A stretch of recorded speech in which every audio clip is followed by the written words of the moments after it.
2021க்கு முன்பு அன்றைய ஆட்சியில் திருச்செந்தூர் பெருந்திட்ட வரைவிற்கு தனியார் நிறுவனமான HCL அனுமதி கேட்டு கிட்டத்தட்ட 10 ஆண்டுகள் கிடப்பில் இருந்ததை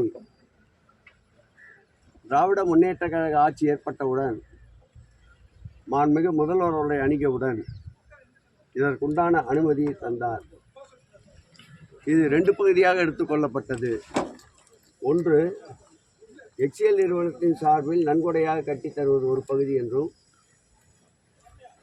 திருக்கோயில் நிதியிலிருந்து கட்டித்தருகின்ற கட்டுமானங்கள் மற்றொரு பகுதி என்றும் பிரிக்கப்பட்டது. இந்த பணி துவங்கப்பட்டு இந்த ஆட்சியிலே துவங்கப்பட்டு இந்த ஆட்சியிலே 7/7/2025 அன்று நாடெங்கும் முருக பக்தர்கள் எங்கெல்லாம் வாழ்கிறார்களோ அவர்களெல்லாம் திரும்பி பார்க்கின்ற வகையில் ஒரு மிக அற்புதமான குடமுழுக்கு நடைபெற்றதை யாரும் மறுக்க முடியாது.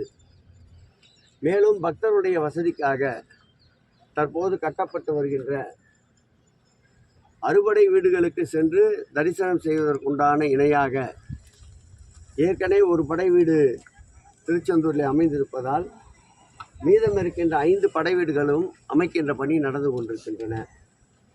அதோடு கூடுதலாக 2 சஷ்டி மண்டபங்களும், கூடுதலாக ஒரு கார்மெண்டி என்று சொல்லப்படுகின்ற ஒரே தடவை 500 பேர்கள் தங்குகின்ற அளவிற்கு ஒரு தங்கும் விடுதியும், அதேபோல் கூடுதலாக பக்தர்கள் தங்கும் விடுதி ஒன்றும், பாதுகாக்கப்பட்ட நீர்களை முறைப்படுத்தி கழிவை அகற்றி மீண்டும் மறுசுழற்சி கொண்டு செல்வதற்குண்டான சுழற்சி முறையில் அமைக்கின்ற பணியும், அதேபோல் கூடுதலாக கழிப்பிட வசதிகளுக்கு ஏற்படுத்துகின்ற பணி என்று ஒட்டுமொத்தமாக மீதம் இருக்கின்ற பணிகளை இன்றைக்கு நானும் இந்த மாவட்டத்துடைய ஆட்சியாளர் இந்த திருக்கோயில் மீது அதிக அளவு இந்த பணிகளை துரிதப்படுத்துவதற்கு காரணமாக இருக்கின்ற மாவட்ட ஆட்சியாளர் அவர்களும், எங்கள் துறையினுடைய கூடுதல் ஆணையாளர் அவர்களும், எங்கள் துறையினுடைய தலைமை பொறியாளர் அவர்களும்,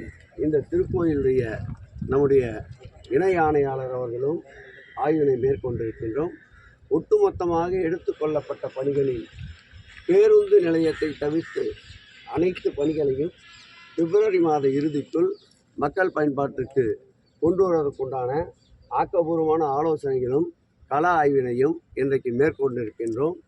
இந்த திராவிட முன்னேற்ற கழக ஆட்சியை பொறுத்தளவில் இது ஆன்மீகத்துக்கு எதிரான ஆட்சி என்று பரப்புரை மேற்கொள்ளுகின்ற விஷமத்தன பிரச்சாரங்களுக்கு முடிவு கட்டுகின்ற ஒரு கோயிலாக, ஒரு திட்டமாக இந்த திருச்செந்தூரில் ஏற்படுத்தப்பட்டிருக்கின்ற பெருந்திட்ட வரைவு அமையும் என்று நம்புகின்றோம்.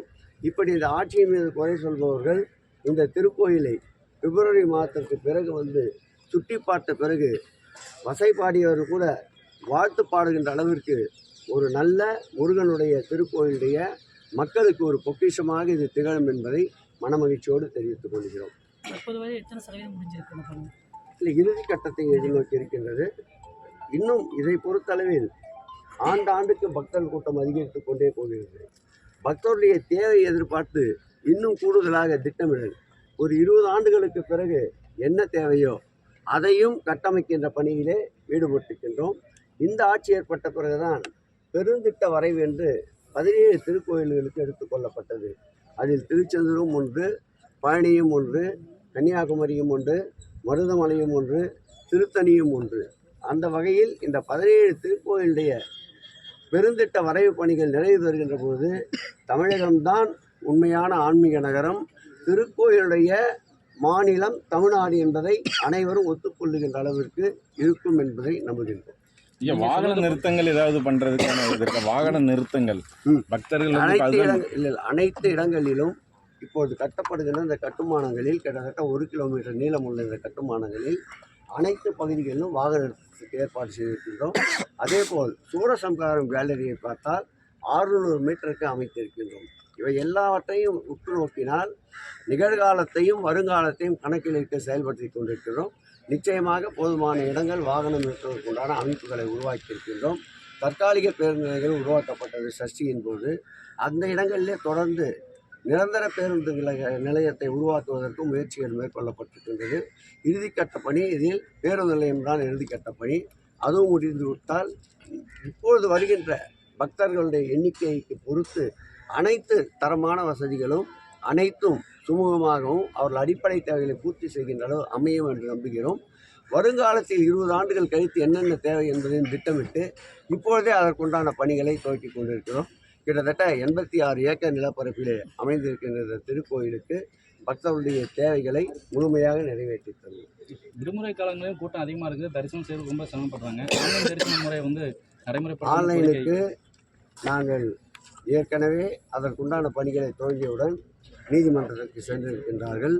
நீதிமன்றமும் இன்னும் அவர்களுடைய ஆன்லைன் எப்படி செய்யப் போகிறார்கள் என்ன என்று கருத்துக்கள் முழுமை பெறாமலே வந்திருக்கின்றீர்கள்.